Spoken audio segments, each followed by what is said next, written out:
ਸਤਿ ਸ਼੍ਰੀ ਅਕਾਲ ਜੀ। ਸਵੇਰ ਦਾ ਵਕਤ ਸੀ। ਮੇਰਾ ਦੁਕਾਨ 'ਤੇ ਜਾਣ ਦਾ ਟਾਈਮ ਹੋ ਗਿਆ ਸੀ। ਮੇਰੀ ਕਰਿਆਨੇ ਦੀ ਦੁਕਾਨ ਸੀ ਅਤੇ ਅਜਿਹਾ ਸਮਾਰਟ ਹੈਂਡਸਮ ਦੁਕਾਨਦਾਰ ਪੂਰੇ ਇਲਾਕੇ ਵਿੱਚ ਨਹੀਂ ਸੀ। ਇਹੀ ਵਜ੍ਹਾ ਸੀ ਕਿ ਮੇਰਾ ਕੰਮ ਬਹੁਤ ਚੱਲਦਾ ਸੀ, ਕਿਉਂਕਿ ਮੇਰੇ ਕੋਲ ਜ਼ਿਆਦਾਤਰ ਔਰਤਾਂ ਹੀ ਆਉਂਦੀਆਂ ਸਨ। ਕਦੇ ਕਦੇ ਉਹ ਮੇਰੇ ਨਾਲ ਹੱਸ ਕੇ ਬੋਲ ਕੇ ਗੱਲਾਂ ਵੀ ਕਰ ਲੈਂਦੀਆਂ ਅਤੇ ਮੈਂ ਵੀ ਮੁਸਕਰਾ ਕੇ ਗੱਲ ਕਰ ਲੈਂਦਾ ਸੀ।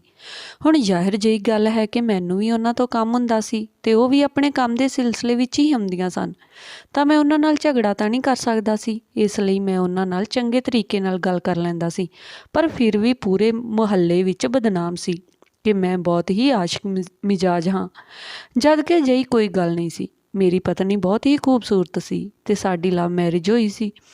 ਸਾਰੇ ਖਾਨਦਾਨ ਨਾਲ ਲੜਾਈ ਝਗੜਾ ਕਰਕੇ ਮੈਂ ਇਹ ਵਿਆਹ ਕਰਵਾਇਆ ਸੀ। ਮੇਰੀ ਪਤਨੀ ਦਾ ਨਾਮ ਰੀਨਾ ਸੀ। ਅਸੀਂ ਇੱਕ ਫਲੈਟ ਵਿੱਚ ਰਹਿੰਦੇ ਸੀ ਅਤੇ ਜਦੋਂ ਅਸੀਂ ਫਲੈਟ ਦੇਖਣ ਆਏ ਸੀ ਤਾਂ ਮੇਰੀ ਪਤਨੀ ਨੇ ਸਭ ਤੋਂ ਉੱਪਰ ਵਾਲਾ ਫਲੈਟ ਹੀ ਪਸੰਦ ਕੀਤਾ ਸੀ। ਮੈਂ ਕਿਹਾ ਕਿ ਇਹ ਬਿਲਡਿੰਗ ਬਹੁਤ ਹੀ ਚੰਗੀ ਨਹੀਂ ਹੈ, ਅਸੀਂ ਉੱਪਰ ਵਾਲੇ ਫਲੈਟ ਵਿੱਚ ਕਿਵੇਂ ਉਤਰਾ ਚੜਾਂਗੇ, ਕਿਉਂਕਿ ਇੱਥੇ ਕੋਈ ਲਿਫਟ ਵਗੈਰਾ ਵੀ ਨਹੀਂ ਸੀ। ਉਸਨੇ ਕਿਹਾ ਕਿ ਉੱਪਰ ਵਾਲੇ ਫਲੈਟ 'ਤੇ ਆਪਾਂ ਨੂੰ ਛੱਤ ਵੀ ਮਿਲ ਜਾਵੇਗੀ। ਛੱਤ ਦੇ ਕਾਫੀ ਫਾਇਦੇ ਵੀ ਹੁੰਦੇ ਨੇ। ਫਿਰ ਉੱਪਰ ਵਾਲੇ ਫਲੈਟ ਦਾ ਕਿਰਾਇਆ ਵੀ ਘੱਟ ਸੀ। ਲੋਕ ਉੱਪਰ ਵਾਲਾ ਫਲੈਟ ਘੱਟ ਹੀ ਲੈਂਦੇ ਸੀ, ਕਿਉਂਕਿ ਉਹਨਾਂ ਨੂੰ ਉਤਰਨਾ ਚੜ੍ਹਨਾ ਕਾਫੀ ਮੁਸ਼ਕਿਲ ਹੁੰਦਾ ਸੀ। ਮੇਰੀ ਪਤਨੀ ਨੂੰ ਛੱਤ ਬਹੁਤ ਹੀ ਪਸੰਦ ਸੀ। ਉਸ ਦਾ ਕਹਿਣਾ ਸੀ ਕਿ ਸ਼ਾਮ ਨੂੰ ਚਾਹ ਬਣਾ ਕੇ ਅਤੇ ਛੱਤ 'ਤੇ ਬੈਠ ਕੇ ਨਜ਼ਾਰੇ ਨਾਲ ਅਸਮਾਨ ਵੱਲ ਵੇਖਦੇ ਹੋਏ, ਅਸਮਾਨ ਵਿੱਚ ਉੱਡਦੇ ਹੋਏ ਪੰਛੀਆਂ ਨੂੰ ਵੇਖਦੇ ਹੋਏ ਚਾਹ ਪੀਵਾਂਗੇ। ਸਾਰੇ ਦਿਨ ਦੀ ਥਕਾਨ ਉਤਰ ਜਾਇਆ ਕਰੇਗੀ। ਮੈਂ ਉਸ ਦੀ ਗੱਲ ਮੰਨ ਲਈ ਅਤੇ ਉਹੀ ਉੱਪਰ ਵਾਲਾ ਫਲੈਟ ਲੈ ਲਿਆ। ਇੱਕ ਦਿਨ ਉਹ ਪੌੜੀਆਂ ਤੋਂ ਉਤਰਦੇ ਹੋਏ ਡਿੱਗ ਗਈ ਅਤੇ ਉਸ ਦੀ ਕਮਰ ਵਿੱਚ ਸੱਟ ਲੱਗ ਗਈ। ਡਾਕਟਰਾਂ ਦਾ ਕਹਿਣਾ ਸੀ ਕਿ ਕਮਰ ਤੋਂ ਲੈ ਕੇ ਲੱਤਾਂ ਤੱਕ ਉਸ ਦਾ ਸਰੀਰ ਸੁੰਨ ਹੋ ਗਿਆ ਹੈ। ਹੁਣ ਉਹ ਆਪਣੇ ਪੈਰਾਂ 'ਤੇ ਚੱਲ ਫਿਰ ਨਹੀਂ ਸਕਦੀ ਅਤੇ ਨਾ ਹੀ ਬੋਲ ਸਕਦੀ ਹੈ, ਕਿਉਂਕਿ ਉਸ ਨੂੰ ਕਾਫੀ ਵੱਡਾ ਝਟਕਾ ਲੱਗਿਆ ਸੀ ਅਤੇ ਝਟਕੇ ਦੇ ਕਾਰਨ ਉਸ ਦੇ ਕਾਫੀ ਅੰਗ ਫ੍ਰੈਕਚਰ ਹੋ ਗਏ ਸਨ ਅਤੇ ਇਸ ਗੱਲ ਨੂੰ 1 ਸਾਲ ਹੋਣ ਵਾਲਾ ਸੀ। ਮੈਂ ਹੀ ਉਸ ਦੇ ਸਾਰੇ ਕੰਮ ਕਰਦਾ ਸੀ। ਉਸ ਲਈ ਖਾਣਾ ਵੀ ਬਣਾਉਂਦਾ ਸੀ, ਘਰ ਦੀ ਸਫਾਈ ਵੀ ਮੈਂ ਹੀ ਕਰਦਾ ਸੀ, ਉਸ ਨੂੰ ਬਾਥਰੂਮ ਵਗੈਰਾ ਵੀ ਮੈਂ ਹੀ ਲੈ ਜਾਂਦਾ ਸੀ ਅਤੇ ਪੈਸੇ ਵੀ ਮੈਂ ਹੀ ਕਮਾਉਂਦਾ ਸੀ। ਸਾਡੇ ਰਿਸ਼ਤੇਦਾਰ ਮੈਨੂੰ ਤਰਸ ਭਰੀਆਂ ਨਜ਼ਰਾਂ ਨਾਲ ਵੇਖਦੇ। ਸਾਰੇ ਮੈਨੂੰ ਕਹਿੰਦੇ ਕਿ ਤੂੰ ਆਪਣੀ ਪਸੰਦ ਨਾਲ ਵਿਆਹ ਕਰਵਾਇਆ ਅਤੇ ਆਪਣੇ ਘਰਦਿਆਂ ਦਾ ਦਿਲ ਦੁਖੀ ਕੀਤਾ, ਤੈਨੂੰ ਇਸੇ ਦੀ ਸਜ਼ਾ ਮਿਲੀ ਆ। ਸਾਡੇ ਵਿਆਹ ਨੂੰ 2 ਸਾਲ ਹੋ ਚੁੱਕੇ ਸਨ। ਜਦ ਉਹ ਪੌੜੀਆਂ ਤੋਂ ਡਿੱਗੀ ਤਾਂ ਉਸ ਸਮੇਂ ਉਹ ਮਾਂ ਬਣਨ ਵਾਲੀ ਸੀ ਅਤੇ ਇਸ ਹਾਦਸੇ ਵਿੱਚ ਸਾਡਾ ਬੱਚਾ ਵੀ ਪੈਦਾ ਹੋਣ ਤੋਂ ਪਹਿਲਾਂ ਹੀ ਇਸ ਦੁਨੀਆ ਤੋਂ ਚਲਾ ਗਿਆ। ਸਾਡੇ ਲਈ ਇਹ ਬਹੁਤ ਹੀ ਦੁੱਖ ਦੀ ਘੜੀ ਸੀ। ਇਹ ਇੱਕ ਬਹੁਤ ਵੱਡਾ ਹਾਦਸਾ ਸੀ, ਪਰ ਫਿਰ ਵੀ ਅਸੀਂ ਖੁਸ਼ੀ ਨਾਲ ਇਹ ਸਾਰੇ ਵਕਤ ਨੂੰ ਲੰਘਾਇਆ। ਇਸ ਗੱਲ ਨੂੰ 1 ਸਾਲ ਹੋ ਚੁੱਕਿਆ ਸੀ। ਇੱਕ ਦਿਨ ਮੈਂ ਦੁਕਾਨ 'ਤੇ ਜਾਣ ਲੱਗਿਆ ਅਤੇ ਮੇਰੀ ਪਤਨੀ ਦੇ ਕੰਮ ਹੀ ਖਤਮ ਨਹੀਂ ਹੋ ਰਹੇ ਸੀ।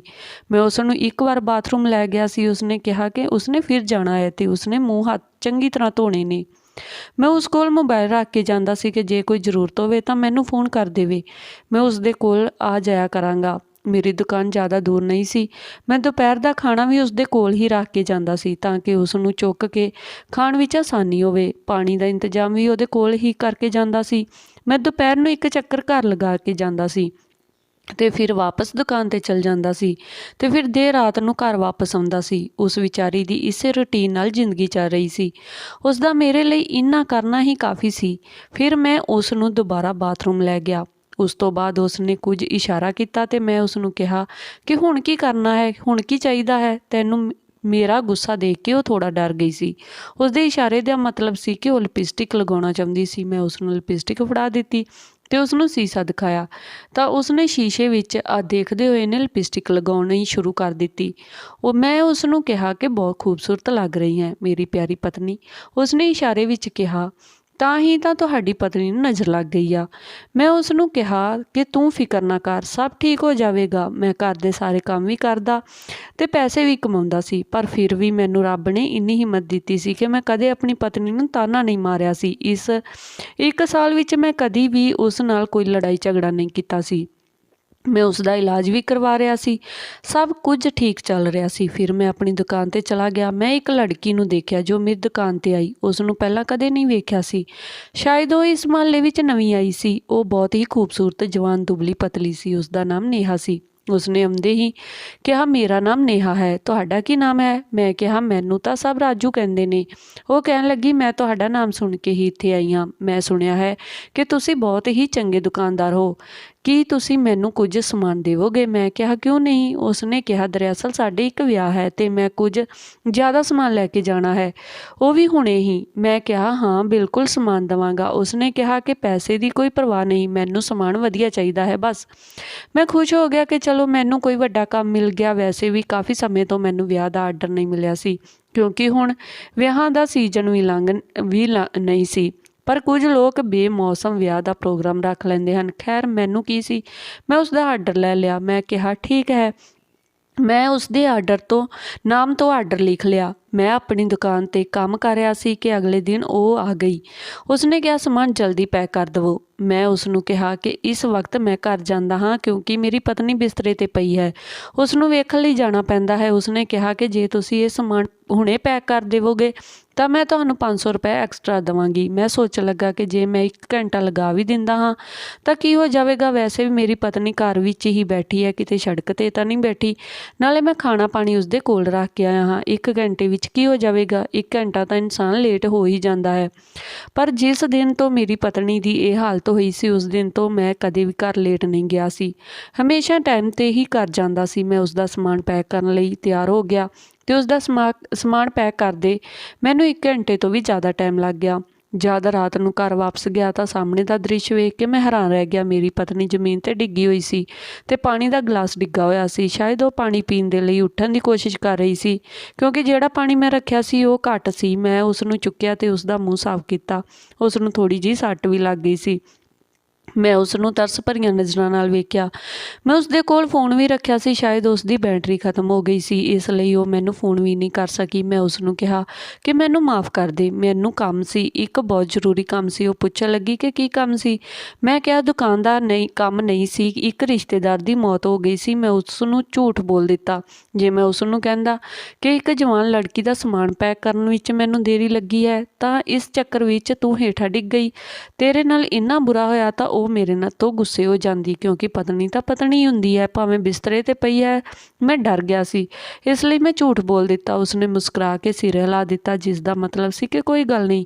ਮੈਂ ਸੋਚਣ ਲੱਗਿਆ ਕਿ ਮੈਨੂੰ ਇਸ ਦੇ ਨਾਲ ਇਸ ਤਰ੍ਹਾਂ ਨਹੀਂ ਕਰਨਾ ਚਾਹੀਦਾ ਸੀ। ਮੈਂ ਕੰਮ ਤਾਂ ਕਰ ਦਿੱਤਾ ਸੀ ਪਰ ਅਜੇ ਤੱਕ ਮੈਨੂੰ ਉਸ ਲੜਕੀ ਨੇ ਪੈਸੇ ਨਹੀਂ ਦਿੱਤੇ ਸਨ। ਉਸਨੇ ਕਿਹਾ ਕਿ ਮੈਂ ਸਾਰੇ ਪੈਸੇ ਇਕੱਠੇ ਹੀ ਦੇਵਾਂਗੀ। ਉਹ ਜਦ ਵੀ ਦੁਕਾਨ 'ਤੇ ਆਉਂਦੀ ਤਾਂ ਮੈਨੂੰ ਅਜੀਬੋ-ਗਰੀਬ ਅਦਾਵਾਂ ਦਿਖਾਉਂਦੀ ਰਹਿੰਦੀ, ਮੇਰੀਆਂ ਅੱਖਾਂ ਵਿੱਚ ਦੇਖਦੀ, ਕਦੀ ਆਪਣੇ ਦੁਪੱਟੇ ਨਾਲ ਖੇਡਣ ਲੱਗਦੀ। ਦੁਪੱਟਾ ਤਾਂ ਉਸਨੇ ਬਸ ਨਾਮ ਦਾ ਹੀ ਗਲੇ ਵਿੱਚ ਪਾਇਆ ਹੁੰਦਾ ਸੀ। ਸਾਰੀ ਮਾਰਕੀਟ ਵਾਲੇ ਲੋਕ ਉਸ ਨੂੰ ਵੇਖਦੇ ਸਨ। ਮੇਰੇ ਸਾਹਮਣੇ ਵਾਲੀ ਦੁਕਾਨ ਇੱਕ ਦਰਜੀ ਦੀ ਸੀ। ਉਹ ਮੈਨੂੰ ਕਹਿਣ ਲੱਗਿਆ ਕਿ ਇਹ ਲੜਕੀ ਅੱਜ ਕੱਲ੍ਹ ਤੇਰੀ ਦੁਕਾਨ 'ਤੇ ਬਹੁਤ ਚੱਕਰ ਲਗਾ ਰਹੀ ਹੈ, ਇਸ ਤੋਂ ਬਚ ਕੇ ਰਹੀਂ। ਮੈਂ ਕਿਹਾ ਕਿ ਹਾਂ, ਲੱਗਦਾ ਹੈ ਕਿ ਇਹ ਇਸ ਮੁਹੱਲੇ ਵਿੱਚ ਨਵੀਂ ਆਈ ਆ। ਉਸਨੇ ਕਿਹਾ ਹਾਂ ਨਵੀਂ ਆਈ ਆ, ਪਰ ਕਿਸੇ ਆਦਮੀ ਨੂੰ ਬਰਬਾਦ ਕਰਕੇ ਆਈ ਆ। ਮੈਂ ਕਿਹਾ ਕੀ ਮਤਲਬ। ਉਹ ਬੋਲਿਆ ਇਸ ਲੜਕੀ ਦਾ ਤਲਾਕ ਹੋਇਆ ਹੈ। ਮੈਂ ਕਿਹਾ ਕਿ ਉਹ ਤਾਂ ਸ਼ਕਲ ਤੋਂ ਵਿਆਹੀ ਹੋਈ ਲੱਗਦੀ ਹੀ ਨਹੀਂ। ਤੂੰ ਕੀ ਕਹਿ ਰਿਹਾ ਹੈ ਕਿ ਇਸ ਦਾ ਤਲਾਕ ਹੋਇਆ ਹੈ? ਉਸਨੇ ਕਿਹਾ ਕਿ ਹਾਂ, ਅੱਜ ਕੱਲ੍ਹ ਕਿਸੇ ਦਾ ਕੁਝ ਪਤਾ ਨਹੀਂ ਲੱਗਦਾ। ਉਹ ਬਹੁਤਾ ਅਮੀਰ ਆਦਮੀ ਸੀ, ਪਰ ਜਦ ਉਸ ਨੂੰ ਇਸ ਦੀਆਂ ਹਰਕਤਾਂ ਦੇ ਬਾਰੇ ਪਤਾ ਲੱਗਿਆ ਤਾਂ ਉਸਨੇ ਇਸ ਨੂੰ ਤਲਾਕ ਦੇ ਦਿੱਤਾ।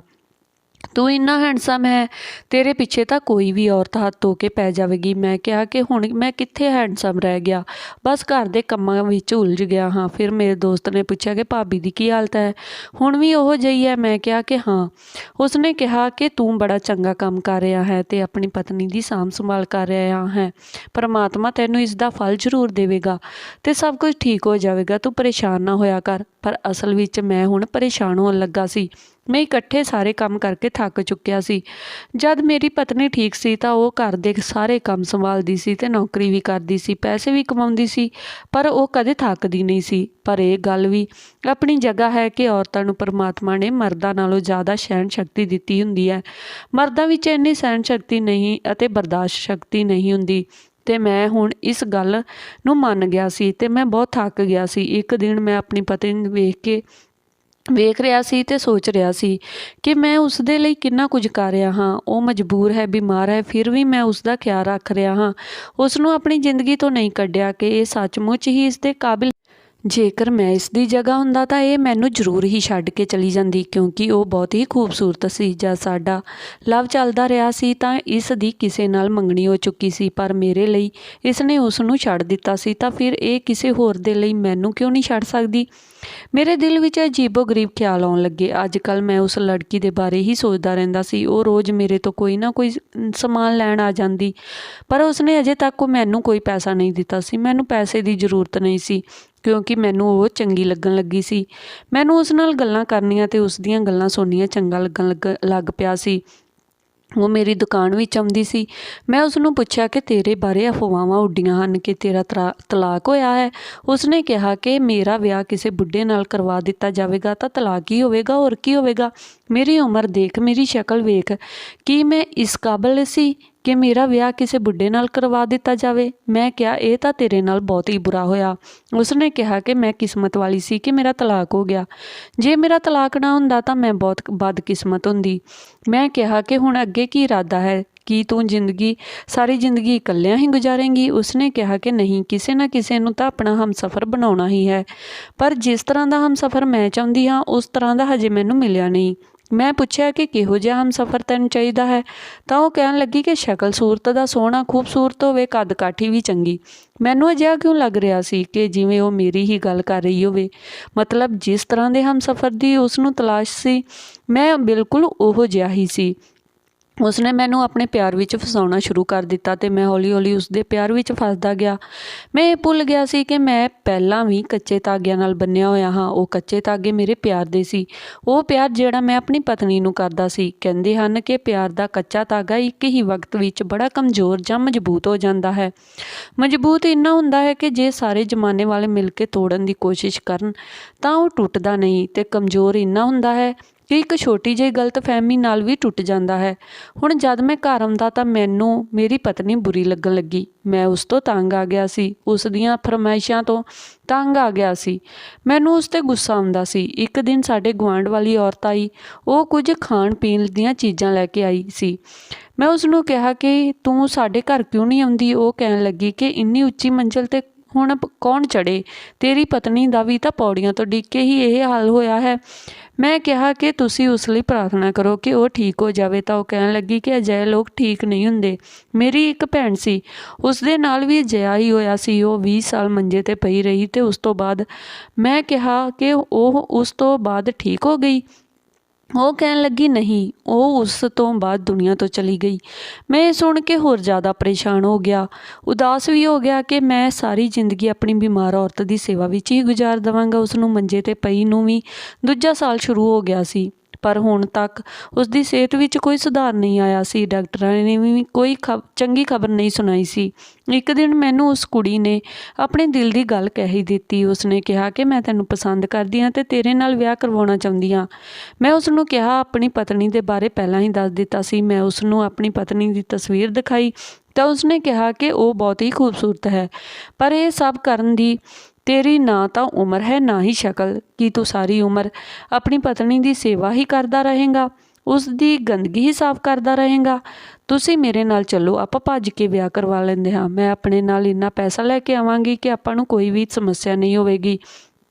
ਕਿਸੇ ਦੂਜੇ ਸ਼ਹਿਰ ਵਿੱਚ ਜਾ ਕੇ ਰਹਾਂਗੇ ਤੇ ਤੁਸੀਂ ਉੱਥੇ ਆਪਣੀ ਦੁਕਾਨ ਕਰ ਲਿਓ। ਮੈਂ ਘਰ ਸੰਭਾਲਾਂਗੀ ਤੇ ਤੁਸੀਂ ਦੁਕਾਨ ਸੰਭਾਲ ਲੈਣਾ। ਤੁਹਾਡੇ ਹੱਥ ਵਿੱਚ ਹੁਨਰ ਹੈ, ਇਸ ਹੁਨਰ ਦਾ ਇਸਤੇਮਾਲ ਤਾਂ ਤੁਸੀਂ ਕਿਤੇ ਵੀ ਕਰ ਸਕਦੇ ਹੋ। ਮੈਂ ਕਿਹਾ ਕਿ ਮੇਰੀ ਪਤਨੀ ਦਾ ਕੀ ਹੋਵੇਗਾ, ਮੈਂ ਉਸ ਨੂੰ ਇਸ ਤਰ੍ਹਾਂ ਛੱਡ ਕੇ ਕਿਵੇਂ ਜਾ ਸਕਦਾ ਹਾਂ। ਉਸਨੇ ਕਿਹਾ ਕਿਉਂ ਨਹੀਂ ਜਾ ਸਕਦਾ, ਆਪਣੀ ਪਤਨੀ ਤੋਂ ਛੁਟਕਾਰਾ ਪਾਉਣਾ ਤੁਹਾਡਾ ਕੰਮ ਹੈ। ਮੈਂ ਤੁਹਾਡੇ ਨਾਲ ਭੱਜਣ ਨੂੰ ਤਿਆਰ ਹਾਂ। ਉਸ ਦੀ ਗੱਲ ਸੁਣ ਕੇ ਮੈਂ ਸੋਚ ਵਿੱਚ ਪੈ ਗਿਆ ਤੇ ਮੇਰੇ ਦਿਮਾਗ ਵਿੱਚ ਇੱਕ ਆਈਡੀਆ ਆਇਆ। ਮੈਂ ਕਿਹਾ ਕਿ ਮੇਰੀ ਪਤਨੀ ਨਾ ਚੱਲ ਸਕਦੀ ਹੈ ਨਾ ਹੀ ਉੱਠ ਸਕਦੀ ਹੈ। ਮੈਂ ਉਸ ਲਈ ਜੋ ਕਰਨਾ ਸੀ ਕਰ ਲਿਆ। ਹੁਣ ਸ਼ਾਇਦ ਉਸ ਨੂੰ ਵੀ ਛੁਟਕਾਰਾ ਹੀ ਚਾਹੀਦਾ ਹੈ। ਇੱਕ ਦਿਨ ਮੈਂ ਉਸ ਨੂੰ ਆਪਣੇ ਨਾਲ ਛੱਤ 'ਤੇ ਲੈ ਗਿਆ। ਮੈਂ ਉਸ ਨੂੰ ਵੀਲਚੇਅਰ 'ਤੇ ਬਿਠਾਇਆ ਹੋਇਆ ਸੀ। ਉਹ ਵੀ ਬਹੁਤ ਖੁਸ਼ ਸੀ ਕਿ ਚਲੋ ਅੱਜ ਅਸਮਾਨ ਨਜ਼ਰ ਆਵੇਗਾ। ਬਹੁਤ ਹੀ ਮੁਸ਼ਕਲ ਨਾਲ ਮੈਂ ਉਸ ਨੂੰ ਉੱਪਰ ਲੈ ਕੇ ਆਇਆ ਸੀ, ਪਰ ਉਹ ਇਹ ਵੇਖ ਕੇ ਹੈਰਾਨ ਸੀ ਕਿ ਇਹ ਕੋਈ ਸ਼ਾਮ ਦਾ ਵਕਤ ਨਹੀਂ ਸੀ, ਸਗੋਂ ਤਪਦੀ ਦੁਪਹਿਰ ਸੀ। ਉਹ ਮੈਨੂੰ ਕਹਿਣ ਲੱਗੀ ਕਿ ਹੇਠਾਂ ਚੱਲੋ, ਇੱਥੇ ਤਾਂ ਬਹੁਤ ਗਰਮੀ ਹੈ। ਮੈਂ ਕਿਹਾ ਕਿਉਂ, ਤੈਨੂੰ ਤਾਂ ਛੱਤ ਬਹੁਤ ਪਸੰਦ ਸੀ, ਧੁੱਪ ਬਹੁਤ ਪਸੰਦ ਸੀ, ਤੂੰ ਅਸਮਾਨ ਨੂੰ ਵੇਖਣਾ ਚਾਹੁੰਦੀ ਸੀ, ਹੁਣ ਤੂੰ ਇੱਥੇ ਹੀ ਬੈਠ। ਮੈਂ ਜਾ ਰਿਹਾ ਹਾਂ, ਮੈਂ ਹੇਠਾਂ ਨਹੀਂ ਜਾ ਰਿਹਾ। ਬਲਕਿ ਆਪਣੀ ਜ਼ਿੰਦਗੀ ਜਿਉਣ ਜਾ ਰਿਹਾ ਹਾਂ। ਮੈਂ ਤੇਰੀ ਸੇਵਾ ਕਰਦੇ ਕਰਦੇ ਥੱਕ ਗਿਆ ਹਾਂ। ਕੀ ਤੂੰ ਇਹੀ ਚਾਹੁੰਦੀ ਆ ਕਿ ਮੈਂ ਸਾਰੀ ਜ਼ਿੰਦਗੀ ਤੇਰੇ ਕੰਮ ਕਰਦਾ ਰਹਾਂ, ਤੇਰਾ ਗੁਲਾਮ ਬਣਿਆ ਰਹਾਂ? ਮੇਰੀ ਸ਼ਕਲ ਦੇਖ, ਤੇਰੇ ਵਰਗੀਆਂ ਇੱਕ ਨਹੀਂ 10 ਔਰਤਾਂ ਮਿਲ ਜਾਣਗੀਆਂ ਮੈਨੂੰ ਤਾਂ। ਫਿਰ ਮੈਂ ਕਿਉਂ ਤੇਰੇ ਪਿੱਛੇ ਆਪਣੀ ਜ਼ਿੰਦਗੀ ਖਰਾਬ ਕਰਾਂ? ਮੈਨੂੰ ਮਾफ़ ਕਰ ਦੇਈਂ। ਮੈਂ ਤੇਰੇ ਲਈ ਇੰਨਾ ਕਰ ਦਿੱਤਾ, ਹੁਣ ਇਸ ਤੋਂ ਜ਼ਿਆਦਾ ਨਹੀਂ ਕਰ ਸਕਦਾ। ਪਰ ਜੇ ਤੂੰ ਠੀਕ ਹੋ ਜਾਂਦੀ, ਆਪਣੇ ਪੈਰਾਂ 'ਤੇ ਖੜੀ ਹੋ ਜਾਂਦੀ ਤਾਂ ਆਪਣੀ ਜ਼ਿੰਦਗੀ ਵਿੱਚ ਸਭ ਕੁਝ ਠੀਕ ਹੋ ਜਾਂਦਾ। ਪਰ ਤੇਰੇ ਠੀਕ ਹੋਣ ਦੀ ਕੋਈ ਉਮੀਦ ਨਹੀਂ ਹੈ। ਮੇਰੀ ਡਾਕਟਰ ਨਾਲ ਗੱਲ ਹੋਈ ਹੈ, ਉਹਨਾਂ ਵੱਲੋਂ ਵੀ ਕੋਈ ਉਮੀਦ ਨਹੀਂ ਹੈ। ਮੇਰੀ ਗੱਲ ਸੁਣ ਕੇ ਮੇਰੀ ਪਤਨੀ ਬਹੁਤ ਪਰੇਸ਼ਾਨ ਹੋ ਗਈ। ਮੈਂ ਕਿਹਾ ਕਿ ਤੂੰ 3-4 ਦਿਨ ਇੱਥੇ ਹੀ ਬੈਠੀ ਰਹੇਂਗੀ ਤਾਂ ਤੈਨੂੰ ਤੇਰੀ ਜ਼ਿੰਦਗੀ ਤੋਂ ਛੁਟਕਾਰਾ ਮਿਲ ਜਾਵੇਗਾ। ਜਦੋਂ ਤੱਕ ਲੋਕਾਂ ਨੂੰ ਪਤਾ ਲੱਗੇਗਾ ਕਿ ਤੂੰ ਇਸ ਦੁਨੀਆ ਵਿੱਚ ਨਹੀਂ ਹੈ, ਉਦੋਂ ਤੱਕ ਮੈਂ ਇੱਥੋਂ ਬਹੁਤ ਦੂਰ ਚਲਾ ਜਾਵਾਂਗਾ। ਇੱਕ ਲੜਕੀ ਹੈ ਜਿਸ ਨਾਲ ਮੈਂ ਪਿਆਰ ਕਰਦਾ ਹਾਂ ਅਤੇ ਉਹਦੇ ਨਾਲ ਹੀ ਜਾ ਰਿਹਾ ਹਾਂ। ਮੈਂ ਉਸਦੀ ਵੀਲ ਚੇਅਰ ਨੂੰ ਲੋਕ ਲਾ ਦਿੱਤਾ। ਹੁਣ ਉਹ ਵੀਲ ਚੇਅਰ ਨੂੰ ਘੁਮਾ ਵੀ ਨਹੀਂ ਸਕਦੀ ਸੀ। ਉਹ ਆਪਣੀ ਦੱਬੀ ਜਿਹੀ ਆਵਾਜ਼ ਵਿੱਚ ਰੌਲਾ ਪਾਉਣ ਲੱਗੀ, ਮੈਨੂੰ ਬੁਲਾਉਣ ਲੱਗੀ, ਪਰ ਮੈਂ ਪਿੱਛੇ ਮੁੜ ਕੇ ਨਹੀਂ ਵੇਖਿਆ। ਮੈਂ ਜਲਦੀ ਨਾਲ ਪੌੜੀਆਂ ਤੋਂ ਹੇਠਾਂ ਉਤਰ ਲੱਗਾ ਅਤੇ ਅਚਾਨਕ ਮੇਰਾ ਪੈਰ ਇੰਨੀ ਬੁਰੀ ਤਰ੍ਹਾਂ ਨਾਲ ਸਲਿੱਪ ਕੀਤਾ ਕਿ ਮੈਂ ਪੌੜੀਆਂ ਤੋਂ ਥੱਲੇ ਜਾ ਡਿੱਗਾ। ਮੇਰਾ ਸਾਰਾ ਸਰੀਰ ਜਿਵੇਂ ਸੁੰਨ ਪੈ ਗਿਆ ਸੀ।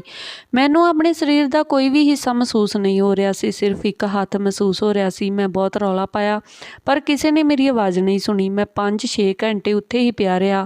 ਮੇਰਾ ਫ਼ੋਨ ਵੀ ਮੇਰੇ ਕੋਲ ਨਹੀਂ ਸੀ। ਫਿਰ ਮੈਂ ਵੇਖਿਆ ਕਿ ਉੱਪਰ ਵਾਲੀਆਂ ਪੌੜੀਆਂ ਤੋਂ ਕੋਈ ਹੇਠਾਂ ਆ ਰਿਹਾ ਸੀ। ਮੈਂ ਦੇਖ ਕੇ ਹੈਰਾਨ ਰਹਿ ਗਿਆ ਕਿਉਂਕਿ ਉਹ ਕੋਈ ਹੋਰ ਨਹੀਂ ਸਗੋਂ ਮੇਰੀ ਪਤਨੀ ਹੀ ਸੀ। ਜਦ ਮੇਰੀ ਪਤਨੀ ਦੀ ਜਾਨ 'ਤੇ ਆ ਗਈ ਤਾਂ ਉਸਨੂੰ ਲੱਗਿਆ ਕਿ ਉਹ ਹੁਣ ਇਸ ਦੁਨੀਆ ਤੋਂ ਚਲੀ ਜਾਵੇਗੀ ਅਤੇ ਇੱਥੇ ਹੀ ਪਈ ਮਰ ਜਾਵੇਗੀ, ਤਾਂ ਉਸਨੇ ਆਪਣੇ ਅੰਦਰਲੀ ਇਸ ਆਖਰੀ ਤਾਕਤ ਨੂੰ ਇਸਤੇਮਾਲ ਕੀਤਾ, ਜਿਸ ਨੂੰ ਕਿ ਵਿਲ ਪਾਵਰ ਕਹਿੰਦੇ ਨੇ।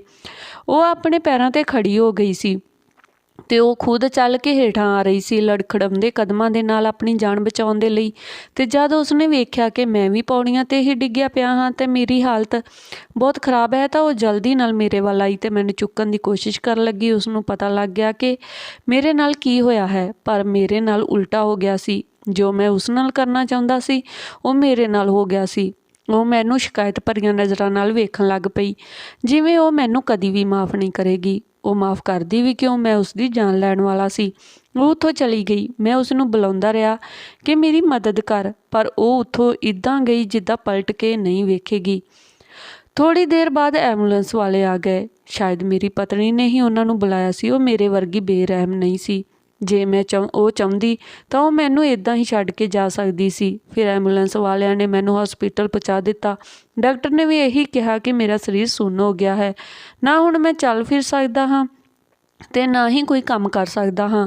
ਮੇਰੀ ਪਤਨੀ ਨੇ ਮੇਰਾ ਖਿਆਲ ਰੱਖਣਾ ਸ਼ੁਰੂ ਕਰ ਦਿੱਤਾ ਸੀ, ਜਿਵੇਂ ਮੈਂ ਉਸਦਾ ਖਿਆਲ ਰੱਖਦਾ ਸੀ, ਪਰ ਉਹ ਮੇਰੇ ਨਾਲ ਕੋਈ ਗੱਲ ਨਹੀਂ ਕਰਦੀ ਸੀ।